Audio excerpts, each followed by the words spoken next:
Cherry Rowe has a question. Hey, Pastor Mike. Hi, Cherry. How does one recognize if a message is biblically accurate? Oftentimes a message is given with scripture to back it up. How do you gauge the truthfulness of the message? Oh, well, you have very good timing, Cherry, because this Monday I'm doing this. So I thought a long time ago, and for a while I've been thinking, I'd like to take like a whole sermon of, say, Joel Osteen and actually walk through it and do this with it. How do you recognize if it's biblical, if it's accurate? And so I'm going to do it this Monday at 1 p.m., which is when I normally do streams. So Monday at 1 Pacific time, that's in California, I'll take a whole Joel Osteen sermon and methodically break it down point by point. But let me give you a couple tips that you'll see me do in that same video.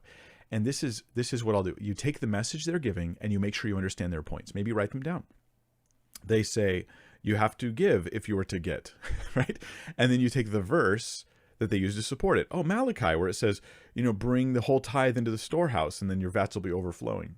Okay, so I take the verse and then you stop. You've just begun. All you've done is identified the teaching and the verse they're using to support it. Then you open Malachi and you read it in context. And you start asking questions like, who is it written to?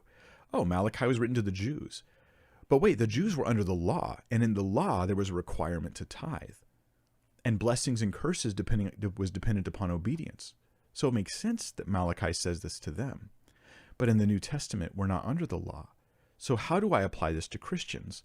In fact, if I was to tithe under the law, as you read the whole law in context, I'd be giving to the Levites, not to my pastor. He's obviously not interested in obeying it really. So it starts to unravel and you start to realize that the interpretation isn't supported in the context.